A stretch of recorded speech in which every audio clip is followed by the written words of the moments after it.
ಅಹಮದಾಬಾದ್ನಲ್ಲಿ ಗುಜರಾತ್ ಟೈಟನ್ಸ್ ಮತ್ತು ರಾಜಸ್ಥಾನ್ ರಾಯಲ್ಸ್ ತಂಡಗಳ ನಡುವೆ ನಡೆದಂತಹ ಪಂದ್ಯ ಅತ್ಯಂತ ರಣರೋಚಕದಿಂದ ಕೂಡಿದಂತ ಈ ಪಂದ್ಯದಲ್ಲಿ ರಾಜಸ್ಥಾನ್ ರಾಯಲ್ಸ್ ತಂಡ ಗುಜರಾತ್ ಟೈಟನ್ಸ್ ಎದುರು ಒಂದು ರೋಚಕ ಗೆಲುವನ್ನು ಕಂಡಿದೆ. ಹಾಗಾದ್ರೆ ಗುಜರಾತ್ ಟೈಟನ್ಸ್ ಮತ್ತು ರಾಜಸ್ಥಾನ್ ರಾಯಲ್ಸ್ ತಂಡಗಳ ನಡುವೆ ನಡೆದಂತಹ ಈ ರೋಚಕ ಪಂದ್ಯ ಹೇಗಿತ್ತು ಎಂಬುದರ ಕಂಪ್ಲೀಟ್ ಡೀಟೇಲ್ಸ್ ಅನ್ನ ಈ ವಿಡಿಯೋದಲ್ಲಿ ನಾವು ನಿಮ್ಮ ಜೊತೆ ಶೇರ್ ಮಾಡಲಿದ್ದೇವೆ. ಈ ಸುದ್ದಿಯ ಡೀಟೇಲ್ಸ್ ಅನ್ನ ಕೊಡುವುದಕ್ಕಿಂತ ಮುಂಚೆ ನೀವು RCB ತಂಡದ ಅಭಿಮಾನಿಗಳಾಗಿದ್ದಲ್ಲಿ ಈ ವಿಡಿಯೋಕ್ಕೊಂದು ಲೈಕ್ ಮಾಡಿ.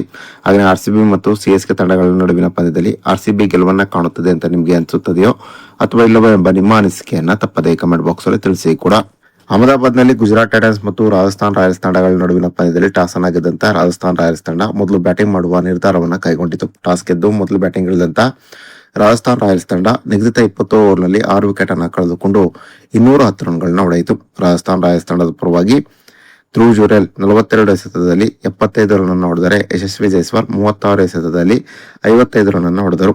ಇನ್ನು ಗುಜರಾತ್ ಟೈಟನ್ಸ್ ತಂಡದ ಪರವಾಗಿ ಕಗಿಸೋ ರಬಾಡ 42 ರನ್ಗಳಿಗೆ 2 ವಿಕೆಟ್ ಅನ್ನ ಪಡೆದುಕೊಂಡರು. ಇನ್ನು ಗೆಲುವಿಗಾಗಿ 211 ರನ್ಗಳ ಗುರಿಯನ್ನು ಪಡೆದಂತ ಗುಜರಾತ್ ಟೈಟನ್ಸ್ ತಂಡ ಒಂದು ಉತ್ತಮವಾದ ಆರಂಭವನ್ನ ಪಡೆಯಿತು. ಆರಂಭಿಕ ಬ್ಯಾಟ್ಸ್ಮನ್ ಆಗಿ ಕಣಕ್ಕಿಳಿದಂತ ಸಾಯಿ ಸುದರ್ಶನ್ 44 ಎಸೆತದಲ್ಲಿ 73 ರನ್ ಅನ್ನು ಹೊಡೆದರು.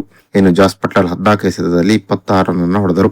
ಕಡೆ 2 ಓವರ್ನಲ್ಲಿ ಗುಜರಾತ್ ಟೈಟನ್ಸ್ ತಂಡಕ್ಕೆ ಗೆಲ್ಲಲು 15 ರನ್ಗಳ ಅವಶ್ಯಕತೆ ಇತ್ತು. ಈ ಹಂತದಲ್ಲಿ ರಾಜಸ್ಥಾನ್ ರಾಯಲ್ಸ್ ತಂಡದ ಪರವಾಗಿ ಜೋಫ್ರಾ ಆರ್ಚರ್ ಮತ್ತು ತುಷಾರ್ ದೇಶಪಾಂಡೆ ಒಂದು ಉತ್ತಮವಾದ ಬೌಲಿಂಗ್ ಪ್ರದರ್ಶನ ತೋರಿದರು. ಈ ಕಾರಣದಿಂದಾಗಿ ರಾಜಸ್ಥಾನ್ ರಾಯಲ್ಸ್ ತಂಡ ಗುಜರಾತ್ ಟೈಟನ್ಸ್ ಎದುರು 6 ರನ್ಗಳ ಅಂತರದ ಒಂದು ರೋಚಕ ಗೆಲುವನ್ನು ಕಂಡಿತು ಅಂತಾನೆ ಹೇಳಬಹುದಾಗಿದೆ.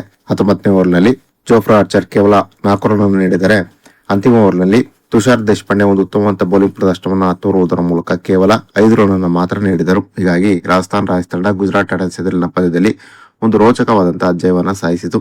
ಇನ್ನು ಇಂದು IPL ನಲ್ಲಿ RCB ಮತ್ತು CSK ತಂಡಗಳ ನಡುವಿನ ಪಂದ್ಯ ನಡೆಯಲಿದೆ. ಇಂದಿನ ಈ ಪಂದ್ಯದಲ್ಲಿ ಯಾವ ತಂಡ ಜಯಶಾಲಿ ಆಗುತ್ತದೆ ಎಂಬ ನಿಮ್ಮ ಅನಿಸಿಕೆಯನ್ನ ತಪ್ಪದೇ ಕಮೆಂಟ್ ಬಾಕ್ಸ್ ಅಲ್ಲಿ ತಿಳಿಸಿ.